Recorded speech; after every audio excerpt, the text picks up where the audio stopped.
Man, what a beautiful Maine day. Ooh, Maine. October, and it's like almost 70 degrees. Yo! What's up? So, I'm new to the whole YouTube brewing experience, and I'm trying to get my channel going. Um, yeah. What can I update you guys on today? Not much. So I will be letting everybody know once I figure it out. I'm not sure what I'm going to be doing yet. But like I said, once I figure out what brew I'm going to be doing next, I'll post a video to that and kind of get some of your guys' input. My buddies actually have had some pretty damn good ideas for some brews that I'm excited to try. I'm not going to say them right now, but I'm excited. I think they're going to be good. Hopefully, if we can perfect it. But yeah, it makes me excited. I'm really excited to get to this whole home brewing more. I mean, I'm doing it every few weeks, but I'd like to have a few more fermenters where I can have stuff going for a while. So I think that's going to be the next purchases, is just a few more fermentation vessels, glass carboys, stuff like that.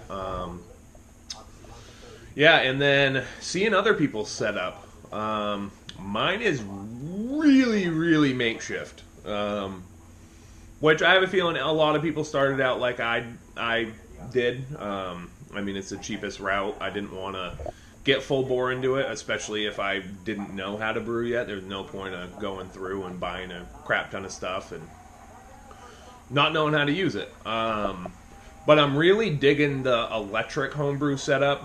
A lot like the one with New to Homebrew Tom. Having the hot liquor tank up, where you can just siphon it into your, well, not siphon, but use your ball valves to release the water into your mash tun, and then have a separate boil kettle. But having everything electric would be key. The only thing with that is I don't plan on staying in this house. This is an apartment I rent for school. So after next year, after this following spring, I graduate. So I'm done. So it kind of made sense to get something that was easily portable. But I can tell you, after this year's done, and I get done with school, the setup's going to change quite a bit. It'll be good. I'm excited. But I mean, right now, got to use what I have to brew. And I mean, if you guys don't, if you guys don't like the whole brew day videos, just because I know they can be tedious. I mean, 20 minutes worth of video to watch is quite a bit. I can start doing some beer reviews on beers that I try from around here. I mean, like I said, there's quite a few microbreweries around here. Not a lot, but there's a few. I can do some beer reviews. I mean, the natural food store here where I get all my ingredients for brewing has a tremendous craft brew selection. So, I mean, if that's something you guys would be interested in, I mean, I get beer all the time anyways, so it wouldn't be anything extra to just film what I'm critiquing in my own head. But so if you guys like that, definitely hit like on this video, send some comments, and yeah, I'll start getting some feedback from what everybody thinks. And I mean, if you're new to homebrew like me and you want to subscribe, I'm going to be subscribing to a lot of people soon, just because it's the only way to grow everybody's channel in this community. You may not watch the videos. Obviously, a YouTuber's hope is that you watch them.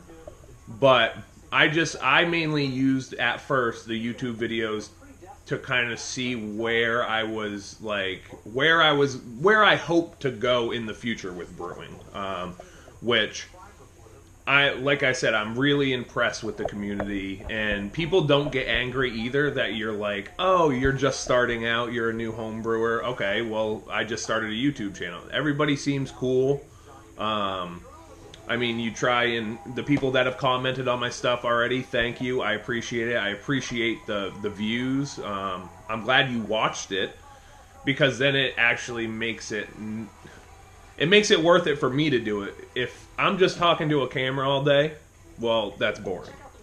So just give me some feedback on what you guys would want to see the channel do. I still plan on doing the Brew Day videos, but if 20 minutes, in your opinion, is too long, then maybe I'll start cutting down or doing a little bit more time lapses of stuff, just to kind of, because that's what I felt like one thing was missing when I was looking for how to start home brewing. There was a lot of people who, which, I mean, yes, you get into home, when you decide to do it, you should read and know a little bit about what you're doing. But I'm a more visual person. So seeing somebody else do the whole process, I mean, everything from cleaning it, which I still haven't found a great video on somebody cleaning all their equipment. I might do one just because it was something that I was really, because you never know how clean you need your equipment. Like, I can spend hours on it, but me having OCD makes me see little specks as like, oh crap, this needs to get out. So I know stuff doesn't affect it as easy as like I originally thought. It's hard to get infection. Well, I mean, not hard for me now. But at least I can say that I have one under my belt, and hopefully I can take the right precautions to not have it happen again. Because that was not fun. Not fun dumping out beer. That's kind of alcohol abuse, and I don't like that. I don't like that at all. Alcohol did nothing wrong. It didn't deserve to be dumped down the drain. But yeah. So, just let me know what you guys think.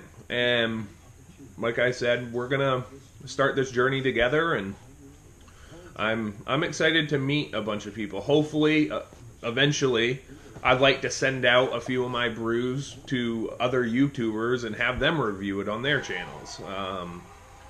Just because I feel like that's the best way to grow your own channel, but also grow the channel that reviews it. I mean, if you have people that, I know a few people that have looked at my channel already, and they're asking, oh, okay, cool, like, what other homebrew channels can I go watch? And, I mean, it's just cool. So, like, a lot of people going and viewing your stuff can influence a lot of other channels, not just your own, which I think is awesome about YouTube. You look at somebody's comment and you're like, oh, that person actually said something very intelligent. Let's click on their channel and see what they're doing. So yeah, so maybe start sending out some brews for some people and just start getting this ball rolling, because I'm really liking the home brew. So working with one of my professors already, we were looking at the market for microbrews in the U.S. It's not going anywhere anytime soon. If anything, with the incoming influx of my generation specifically, my generation really cares about the environment, and not saying that other generations don't.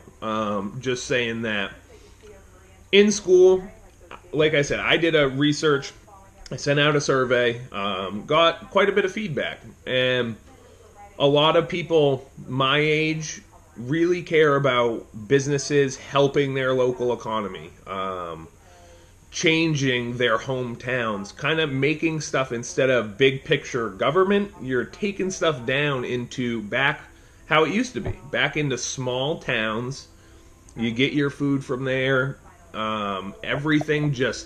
Everybody supports each other, and that's what I feel I would love to do.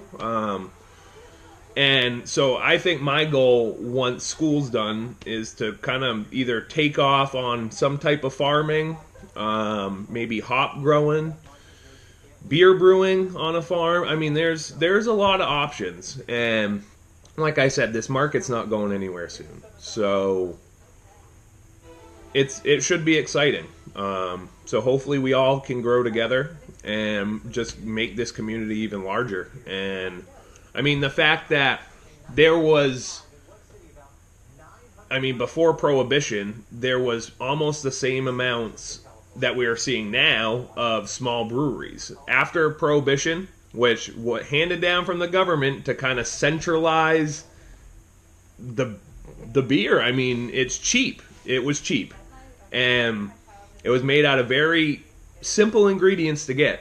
The craft brew movement is putting the art back into it, which I feel like we lost.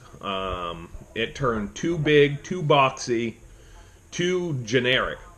There's no finesse. There's no artistic style to something. And I think it needs to get back to that. And we're on the verge of going back to that, at least the brewing community.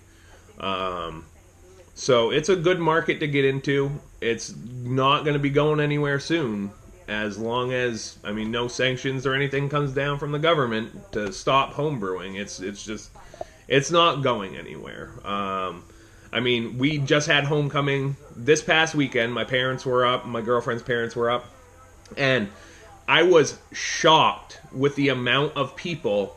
I mean, obviously, there's still the college students that walk around with the big 30 racks of the Natty Light and just trying to get hammered, but it's weird when you start going to parties and seeing people carrying around actual craft brews from the area, where when you get a 4-pack of craft brews around here, you're looking $14 to $17 depending on who it's from.